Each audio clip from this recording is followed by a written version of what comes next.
Hi friends, welcome to another video from the channel Learning Literature Online.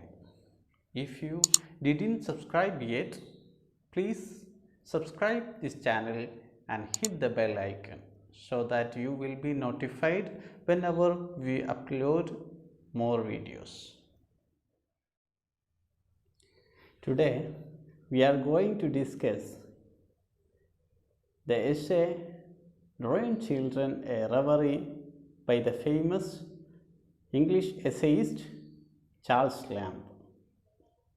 The essay Drawing Children a Reverie is taken from the collection The Essays of Elia.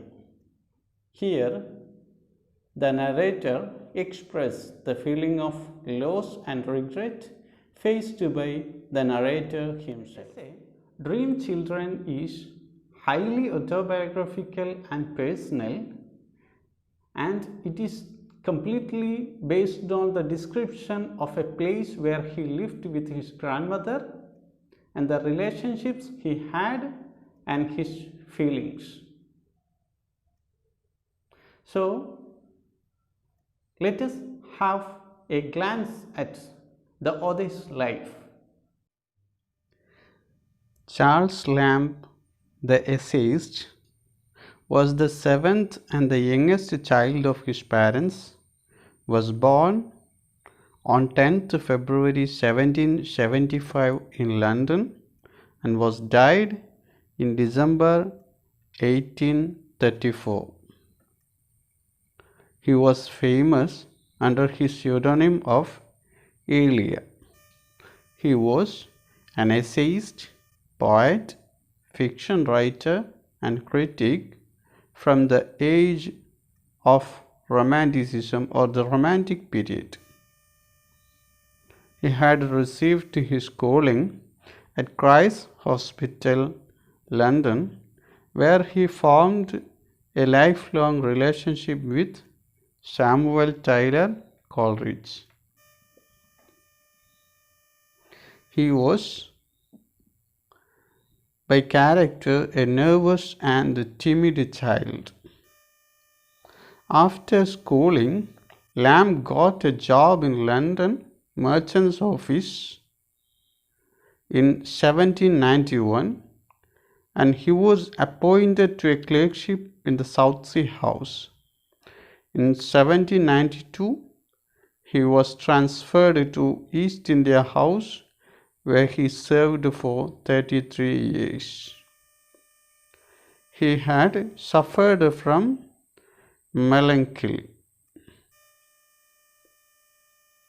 Through his works, he had held women in great esteem. He had no interest in politics. Really, he had begun his career as a poet, but now he is known for his essays. He was famous under the pseudonym of Elia. Critics called him Prince among English essayists. His major works are, along with his sister, he had written Tales from Shakespeare, which was bestseller in the children's library of William Godwin, and Essays of Elia. The characteristics of Lamb's essays. Lamb's essays began to appear in London magazine under the name of Elia. The pseudonym Elia was borrowed by Lamb from an Italian clerk in Southsea House named Elia. The change of spelling has led to the broadening of the initial letter in pronunciation. Another peculiar characteristic of his essays is the variety of themes. Though they are limited in number, exhibit infinite variety. The themes ranges from personal to professional, imaginary to factual, pathetic to humorous. His essays satisfy the appetite of every taste. Another peculiar characteristic of the essays is humor and pathos. The charm of Lamb's essays is the blending of humor and pathos. Such a fusion is the result of an extreme sensitiveness to the true proportion of things. His essays are highly personal and autobiographical. Lamb reveals much of himself indirectly and incidentally in his essays. The characteristics of his essays are through his essays, he reveals himself. That is, we can see self-expression through his essays and flashes of self-revelation. Through his essay, we get brief character sketches of persons related to essayists. Another feature of his essay is its poetical quality. The essays have the charm of the poetry.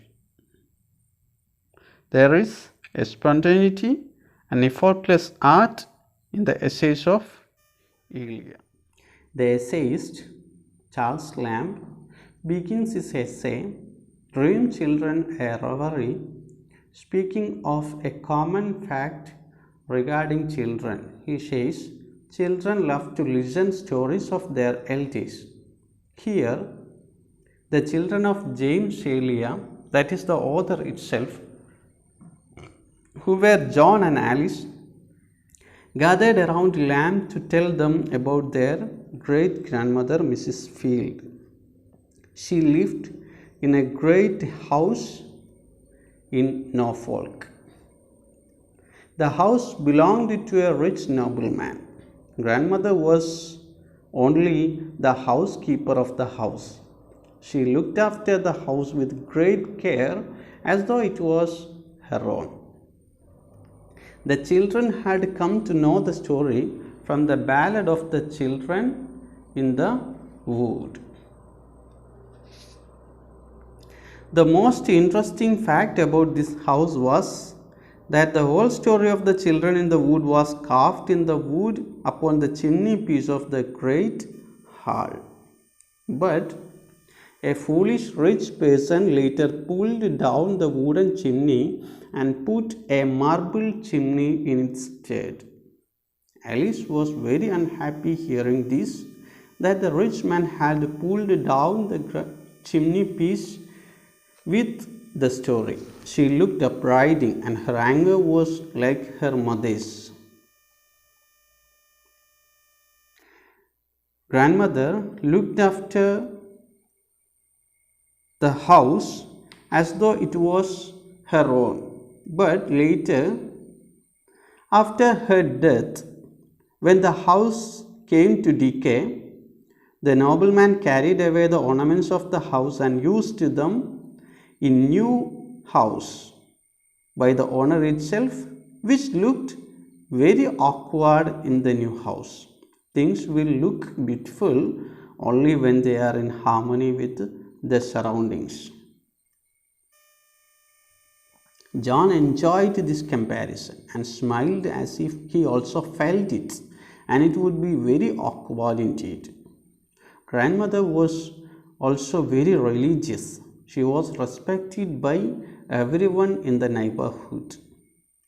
Alice here spread her hands as if she was not interested in the price of this grandmother. Children find it difficult to learn lessons by heart. Grandmother Field didn't fear the spirits of two infants which haunted the house at night, so she slept alone. But Elia used to sleep with his maid as if he was not so religious. Grandmother was indeed a very gentle hearted and pious woman. She knew the Psaltery by heart and also a great part of the Testament. When the great grandmother died, many people in the neighborhood attended her funeral. The lamb began telling them about their great grandmother's youth when she was regarded as the best dancer in the country.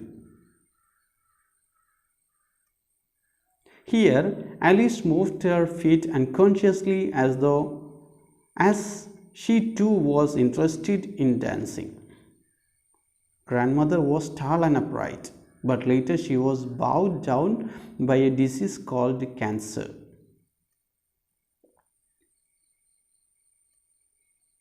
She was also very kind to her children who went to her during the holidays. Lamb himself used to spend hours in gazing upon old busts of emperors of Rome. He used to roam around the large silent rooms of that huge house and looked through the worn-out hangings, fluttering tapestry, and carved oaken panels. He also used to hang about the gardens, gazing all the trees and flowers. He was satisfied thus roaming about and preferred this to the sweet flavors of peaches, nectarines, and such like common habits of children. In the garden, there were foods like nectarines, peaches, oranges, and others. Elia never plucked them, but rather enjoyed looking at them. Hearing this, John the child deposited a bunch of grapes upon the plate again. He was showing that he too was not tempted by fruits. From all the grandchildren, grandmother loved John the most.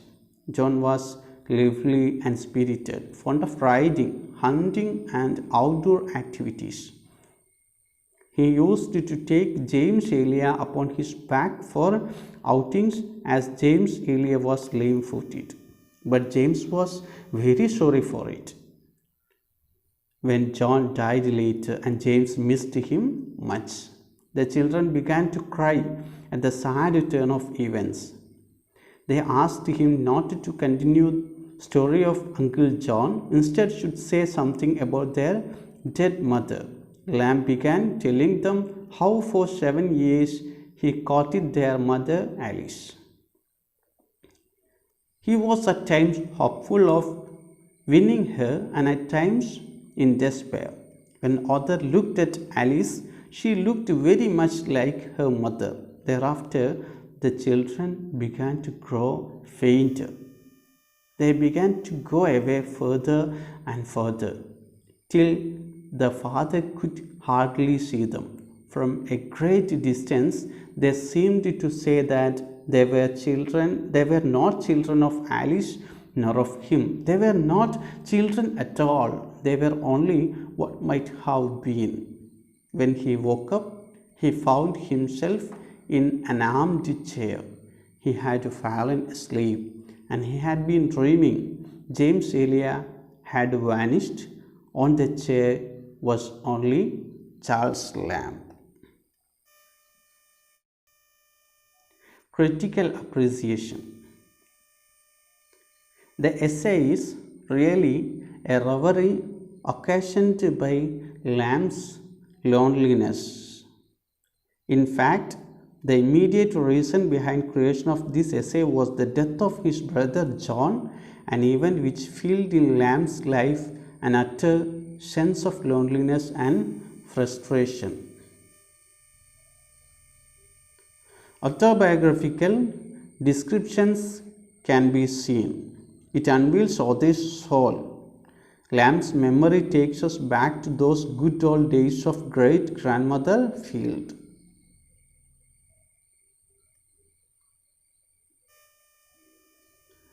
There can be seen an undercurrent of pathos, particularly in the end.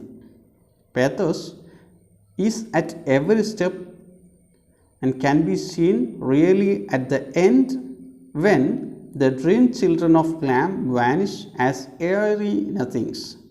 There can be no greater pathos anywhere than suggested by the words spoken by the children. We are not of Alice, nor of thee, nor of the children at all. The children of Alice call Bertram father. We are nothing less than nothing and dreams. This is a poetic prose. The essay is a remarkable example of Lamb's poetic prose.